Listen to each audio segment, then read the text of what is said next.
Bob, I would just like to jump ahead a little bit. I know you're a little pressed for time. There are a lot of changes coming up in the industry regarding a property condition disclosure, also known as a home warranty.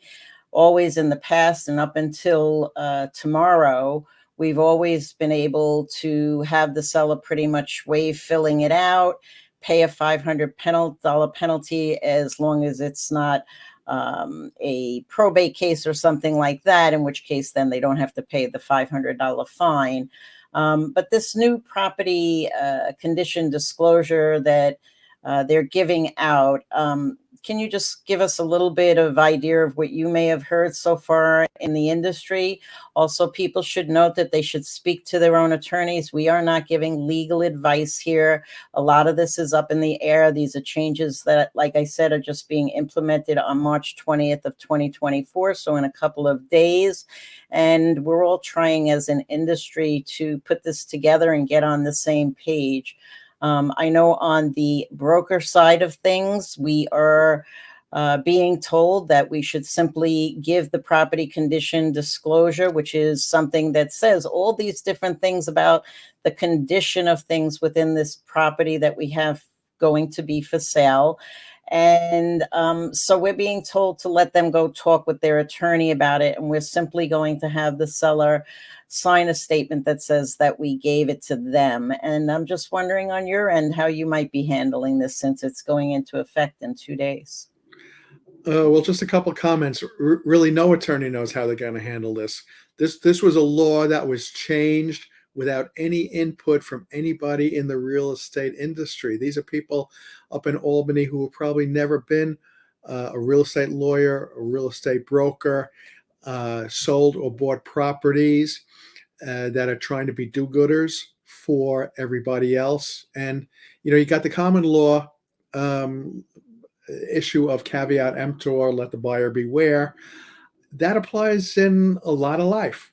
However, somebody in Albany thought they had a more better idea, and that more better idea came out as the old law was either fill out a questionnaire and face potential liability if you answer the questionnaire wrong.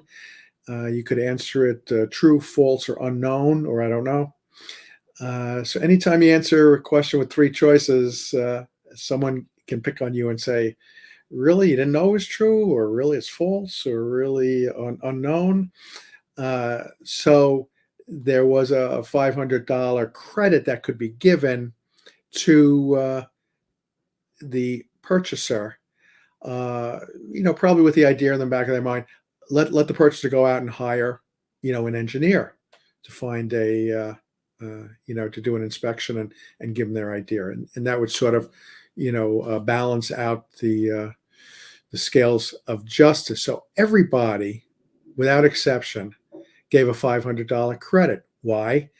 They didn't want to find out that they may have answered a question incorrectly, or that they didn't know when maybe 30 years ago something happened and they forgot about it and they never happened again, and they answered the question incorrectly.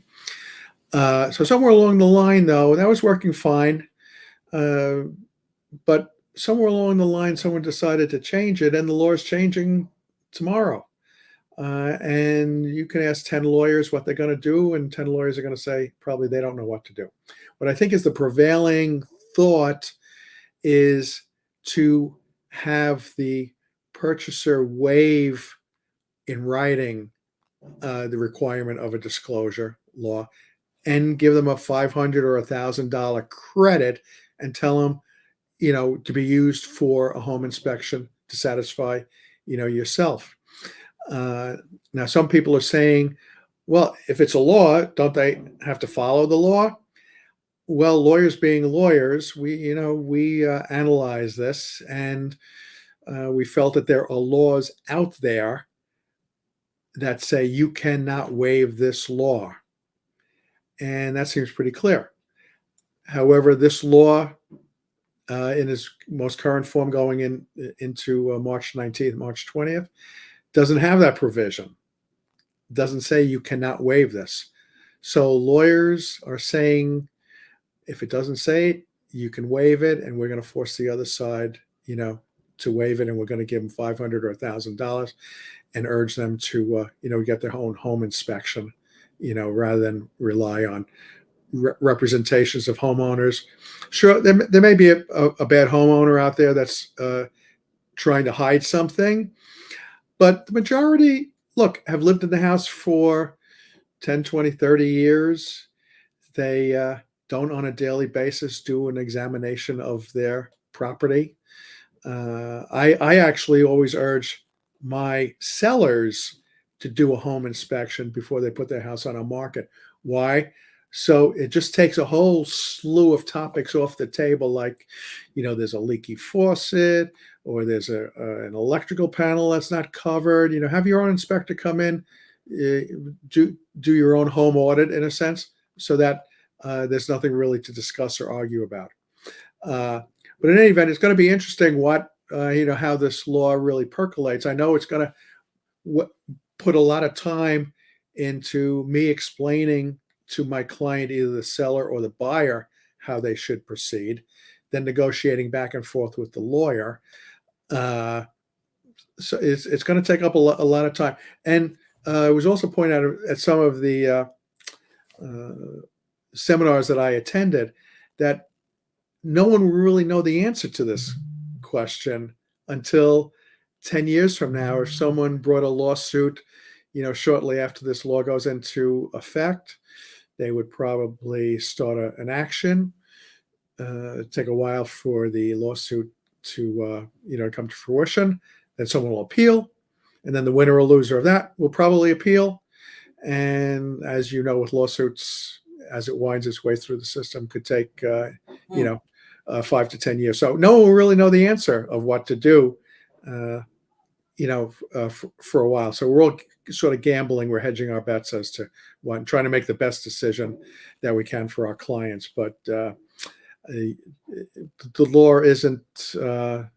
It sounds like a well-meaning law, but in practice, it's difficult to protect either the purchaser, or the seller. Well, Bob, we thank you for your time. I know you've been practicing for a long time. Is it 36 years? No, worse than that, 43 years. Oh, my goodness, 43 years. Yes, Wow, 43 yeah. years of experience we have here. So stay tuned. Hopefully we can get Bob back in about a week or so. We had a lot more to chat about, and then maybe we'll have some more updates on this property condition disclosure as things get put into place. So we appreciate your time, Bob. Sounds good. Well, thank you for having me on. Okay, take care.